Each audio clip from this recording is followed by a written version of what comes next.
Ever wonder how the minions came to be? They started as a strange bunch of single-celled organisms, born with one purpose in life: to serve the baddest bosses around. But any villain daring enough to hire them would soon meet a rather unfortunate end. From the very beginning, these little creatures wandered the world, forever searching for the most evil master they could find. Looks like they're in need of a new boss again. This one swims incredibly fast, so to keep up, the minions evolve legs. But their tough-looking leader ends up as plaything for an octopus. Before they can even cheer for their new chief, a giant fish swoops in and swallows him whole. In this era of big fish eats little fish, the minions keep losing bosses and immediately pledge loyalty to whatever ate the last one. Talk about a rapid upgrade cycle. When the first four-legged creatures crawl onto land, the minions have already evolved arms. They adapt at lightning speed, and their ability to multiply is downright ridiculous. After dominating the oceans, they begin their legendary quest on land. First, lucky candidate, a T-Rex. Just when it seems this boss is too big to be eaten, the minion's special talent strikes again. A rolling boulder sends the dinosaur tumbling down a cliff.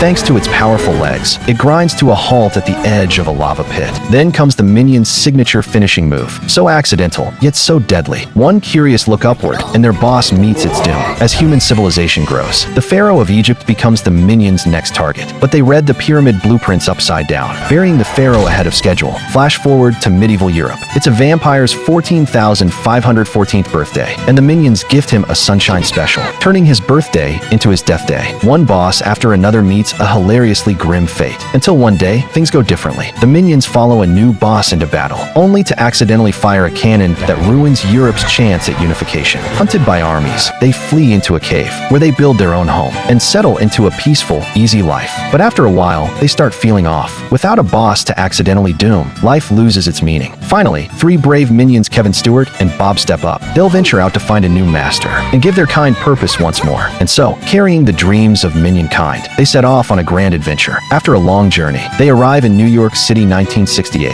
First order of business, swap their winter gear. They stumble upon the overalls of their dreams, then sneak into a hotel to rest. There, they discover a top-secret villain network broadcast. Supervillain Scarlet Overkill catches their eye. She's hosting a villain party where all the big baddies will gather. The minions head straight there. Scarlet commands the room the moment she appears, both feared and admired by all. The perfect boss material for the minions. Best of all, she's hiring henchmen. The test? Steal the diamond she's holding. Villains rush the stage, surrounding Scarlet. She sweeps them aside with a spinning kick, but the diamond in her hand has turned into a teddy bear. In the chaos, little Bob accidentally swallows the real gem. Just like that, the trio becomes Scarlet's new minions. Kevin phones home with the good news, only to find the colony back in the cave has already adopted a Yeti as their new boss. But as they celebrate with song and dance, a minion's trumpet blast snaps an icicle, sending the Yeti to meet its maker. With another boss, Minion, the cave dwellers set off to join Kevin's group. Scarlet's husband, an inventor, outfits the minions with special gear, stretchy mechanical arms, a lava gun that melts anything, and a hypno hat that can put anyone to sleep. Their first mission, steal the queen's crown. Disguised as guards, they infiltrate the palace, use the hypno hat on the sentries, melt through a vault door with the lava gun, and slice open the crown's case with the mechanical arms. Smooth as butter, and completely pointless. The crown was moved earlier by soldiers. The trio tries to hijack the queen's carriage, only to be chased by police. A cornered Bob grabs a nearby sword to defend himself, and pulls it straight out of a stone. It's the legendary Excalibur, and by myth, whoever draws it is the rightful king. Guards drop to their knees. The chief of police is speechless. Soon soldiers are sporting overalls, and the minions are living a lavish, pampered life. Kevin indulges in every luxury, left and right. When Scarlet sees the news, she hits the roof. She storms the palace, and the minions happily hand her the throne. But the moment she becomes queen, she turns around and throws them in the dungeon. Not that a prison can hold them. They escape through the sewer. Then, bless their hearts, decide to make their boss a coronation wreath. The flowery crown attracts a swarm of bees. Panicked, the minions scramble on a chandelier, unscrewing it bolt by bolt, until it crashes right on top of Scarlet. Somehow, this boss survives, bursting from the rubble to order every villain to hunt them down. Only Kevin gets away. To save his friends, he breaks into Scarlet's lab, inadvertently flipping every switch in sight. The building collapses around him, and Kevin emerges as a giant minion. The sight sends everyone fleeing. He tiptoes through the city, saves his friends from a rocket launch trap, and uses a fire hydrant to douse the fuse. Furious, Scarlet fires up her rocket dress. Then the rest of the minions show up, giving Scarlet a new target. Kevin catches her missile with his bare hands and gulps it down whole. Scarlet tries to escape with her husband, but giant Kevin grabs them. She hits max thrust, shooting them into the sky. Then a massive explosion lights up the night. The minions mourn, believing Kevin is gone.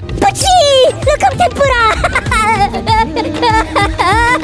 But luckily, Kevin survives. Those overalls really came through. Their bravery earns them the Queen's gratitude, and the whole kingdom celebrates. Yet the three friends can't bring themselves to cheer. Once again, they're without a boss. Just then, the Queen realizes her crown is missing. Turns out Scarlet survived too, but she barely makes it 2 steps before an ice gun freezes her solid. A little boy snatches the crown and runs, and the minions' eyes light up with fresh hope. So, how long will this new boss last?